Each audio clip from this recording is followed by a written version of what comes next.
Mateo Kapitulo 11. Og nahatabo nga sa pagkahuman ni Hesus paghatag sa mga sugo sa iyang napulo og duha ka mga tinun-an, migikan siya didto sa pagtudlo og pagmantala sa mga lungsod nila. Karon, sa nakadungog si Juan didto sa bilangguan sa mga buhat ni Kristo, nagsugo siya pinaagi sa iyang mga tinun-an sa pag-ingon kaniya, "Ikaw ba kadtong muanhi? Kun magahulat pa ba kami og lain?" Ug sa mitubag si Hesus miingon kanila, "Pangadto kamo og sugwinlan ninyo si Juan sa mga butang nga inyong hingdunggan ug hingkit-an, ang mga buta na nagpakakita, ug ang mga bakol na nagpakalakaw, ang mga sanlahon na hinluan, ug ang mga bungol na kadungog, ang mga minatay na nga banhaw, ug ginawali alang sa mga kabus ang maayong balita. Og bulahan kadtong dili makakaplag kanako og kahigayunan sa pagkapangdol."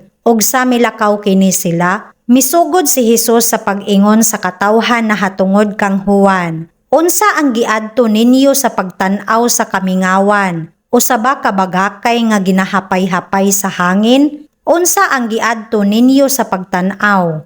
Usa ba ka tawo nga nagasulob og mga panapton nga hamili? Ania karon, ang mga nagagamit og mga panapton nga hamili anaa sa balay sa mga hari. Apan, unsa ang giadto ninyo sa pagtan-aw? Usa ba ka manalagna? Oo, nagaingon ako kaninyo, og labaw pa kaysa manalagna. Siya mao ang hingtungdan sa nahasulat. Ania karon, akong gisugo ang akong manulonda sa atubangan sa imong nawong nga nagaandam sa imong dalan sa atubangan mo. Sa pagkamatuod nagaingon ako kaninyo, nga sa mga nangatawo sa mga babayi, walay usa nga mitindog nga labaw pa kang Juan nga Bautista. Apan ang labing jutay sa gingharian sa langit, labing dako kay kaniya. Og sukad sa mga adlaw ni Juan nga Bautista hangtod karon, ang gingharian sa langit nagaantos sa paglugos, og ang mga maglulugos nagaagaw ni ana pinaagi sa kusog.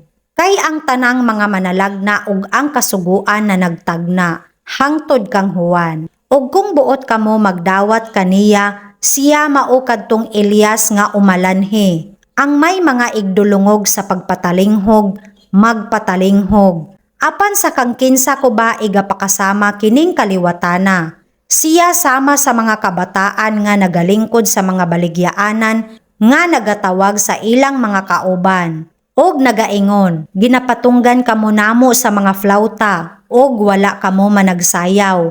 Ginaminatayan namo kamo, og wala kamo managbakho." Kay mianhi si Juan nga wala magakaon, og wala magainom. Og sila nagaingon, "Siya adunay yawa." Mianhi ang anak sa tawo nga nagakaon og nagainom. Og sila na nag-ingon, "Ania karon ang usa ka tawong ulitan og palainom sa vino, abyan sa mga maniningil sa buhis og sa mga makasasala, og ang kaalam ginapakamatarong sa iyang mga buhat." Unya gisugdan niya sa pagsaway ang mga lungsod nga gibuhatan sa labing daghan sa iyang mga katingalahan, kay wala sila maghinulsol. "Alaot ka Corazin, alaot ka Betsaida. Kay kung sa Tiro og sa Sidon pa buhata ang mga katingalahan nga gibuhat kaninyo, dugay na unta nga naghinulsol sila pinaagi sa sapot nga sako og abo. Ngani, nagaingon ako kaninyo nga maarang-arang pa alang sa Tiro og sa Sidon sa adlaw sa paghukom kay alang kaninyo. Og ikaw Kapernaum, igatuboy ka ba hangtod sa langit? Igaunlod ka hangtod sa Hades. Kay kung sa Sodoma gibuhat pa ang mga katingalahan nga nabuhat kanimo, milungtad unta siya hangtod karong adlawa.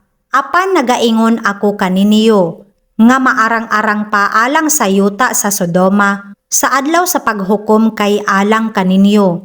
Niadtong panahona si Hesus mitubag og miingon, "Nagapasalamat ako kanimo o Amahan, Ginoo sa langit ug sa yuta, kay imong gililong kining mga butanga sa mga makinaadmanon ug mga masinabuton, og imong gipahayag sila sa mga bata. Oo, amahan, kay mauman usab ang nakapahimuot pag-ayo sa imong mga mata. Ang tanang butang gitugyan kanako sa akong amahan, og walay nakaila sa anak, kundili ang amahan. Walay bisan kinsa nga nakaila sa amahan, kundili ang anak, og siya kang kinsa ang anak mahamuot sa pagpadayag. Umari kanako kamong tanan nga gikapuyan o gibug-atan, og papahulayon ko kamo. Isangon ninyo ang akong yugo kaninyo, og magtuon kamo kanako. Kay ako maaghop og mapinaubsanon sa kasing-kasing, og makakaplag kamo og pahulay sa inyong mga kalag. Kay ang akong yugo masayon, og magaan ang akong luwan.